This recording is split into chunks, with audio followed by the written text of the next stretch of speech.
All right, let's move right along to our next topic.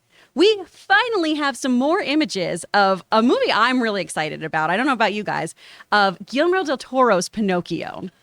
Oh, look at these. I love this. First of all, this beautiful, beautiful kind of stop motion animation is my jam. I love this kind of stuff. The detail here, the very, very different kind of Pinocchio, because I think we all have that Disney-fied version of this in our mind, even though we rarely saw him in the Disney trailer for the new live action. That's still kind of the zeitgeist version of Pinocchio, I feel, right? Well, when you say the word Pinocchio, I think one image jumps into everyone's head, and it's that image of the Disney version. Just immediately with, I got no strings, just... And that was their second, that was Disney's second feature film, I believe, was Pinocchio after Snow White. Oh, wow. I think.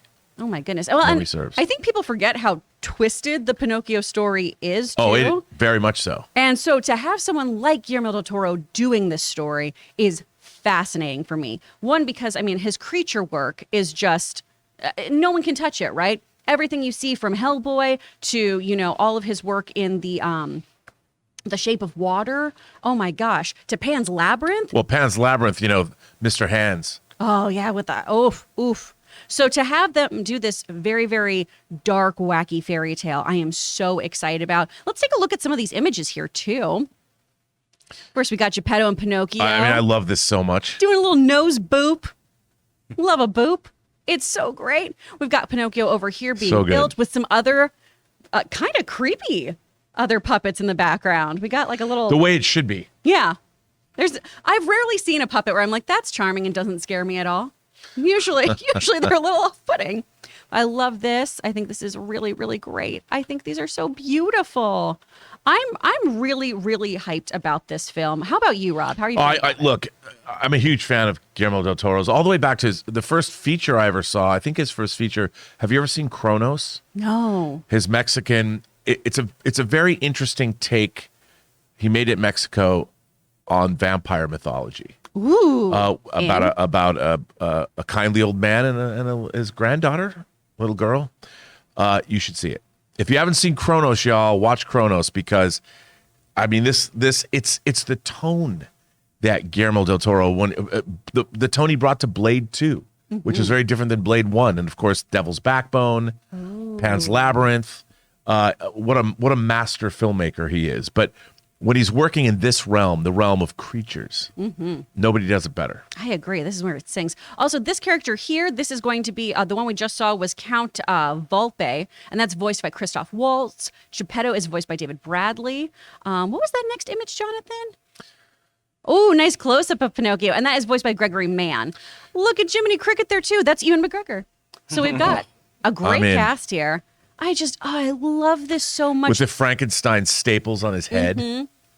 I think fairy tales truly should be steeped in a kind of gothic viewpoint, a very romantic gothic lens. You'll get no argument from me. And I think that's really what Guillermo del Toro brings to so much of his work, too. And he thrives in animation as well. I'm a big, big fan of his work on the Troll Hunters universe that's on Netflix. I think it's wonderful storytelling that, again, where animation just shines because it allows you to do so much weird, funky stuff. Well, gothic romanticism is exactly like you put it. I mean, that's what even movies of his that I didn't love, like Crimson Peak, it's gorgeous to look at. Oh, absolutely. And you still get that gothic, romantic ghost story feel. That I love the fact that Guillermo del Toro movies always seem to come from a universe that was only created by Guillermo del Toro. Yes. Nothing he ever does feels like anyone else's movies. Exactly. You can always tell when you're playing in that sandbox, which is so wonderful. Yeah, and let's hope that I'm just reading that this is on Netflix. Let's hope it actually is good and Netflix gets a win, because they're gonna lose with that Squid Game reality TV series. Not if they really kill people. A lot of people tune in. I'm just saying, yeah. Let's just hope it's a good one, so we could get on a roll with Netflix originals or whatever they call it now. I mean, I know John. He always trashes all the Netflix movies that come on because they are not that great, right? So yeah, I will say though, I think for me, Netflix has really delivered on animated properties. Oh, really? I think they've done a really great job, like his Troll Hunters series. I think all of that has been really, really well done, and he obviously has a really good working relationship with this streaming service, and that's why he's continuing to do not only multiple series of shows, but now films. This comes out in December, and of course is competing with that Robert Zemeckis Pinocchio, Which the live is action. so weird. So they are lined up to really go head to head. Which, for you guys, if you had to pick a Pinocchio to see, which is the one that you're gravitating more towards, the Disney one or the Guillermo Del Toro one? Is Disney one in theaters or is that Disney Plus? I think it's Disney I Plus, believe it's right? Disney Plus. Yeah. You know, it's all So free the answer to me, is both baby. because it's streaming. Yeah. It's all free on Campea Plus, baby. It is This is more interesting. I mean, I definitely wanted to see the live action on live action on Disney Plus, but this looks far more interesting. I agree. I think this looks more Yeah. fun. I just can't believe these are both on streaming. Like, why did Disney make a live action Pinocchio that's going to be not in theaters? With Tom Hanks, directed by Robert Zemeckis. I mean, I felt like they did that to me with Lady and the Tramp. I'm like, come on, man. I want to see that in theaters. I love Lady and the Tramp. It's one of my favorite Disney animated films. CinemaScope, and then they release it right on Disney I Plus. know. And you know what? It wasn't that bad. I liked it. At least for the Disney one, I felt like this was penance because of Polar Express, which I'm still mad about. It was too uncanny and I didn't like it. It made me uncomfortable. Tom Hanks, how dare you? But the question ultimately is, though, guys, how are you feeling about these Pinocchio images? Do they get you more excited about a Guillermo del Toro Pinocchio?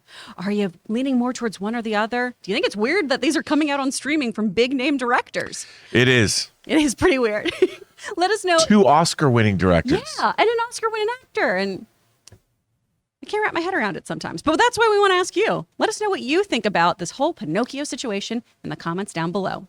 Guys, we want to take a second to thank the sponsor of today's video, HelloFresh. Let me take a second to tell you why my wife Ann and I love HelloFresh. As 2 working professionals, at the end of the day, it can be tough to get dinner together, and HelloFresh saves us loads of time, money, and most importantly, gives us great tasting and nutritious meals. And no joke, with the easy to follow along instructions, Ann and I actually have a blast cooking dinner together. And they're so foolproof, even I can do it alone when Ann's not there. And HelloFresh now has over 30 dinner recipes to choose from every single week. That is the most choices of any meal kit out there. Customize your favorite dishes with new Hello Custom offerings by swapping out one protein or side for another, upgrading for a more luxe experience, or even adding protein to a veggie meal. So guys, right now, go to HelloFresh.com/Campea16 and use the code Campea16 for up to 16 free meals and 3 free gifts. Once again, that's HelloFresh.com/Campea16. HelloFresh, America's #1 meal kit.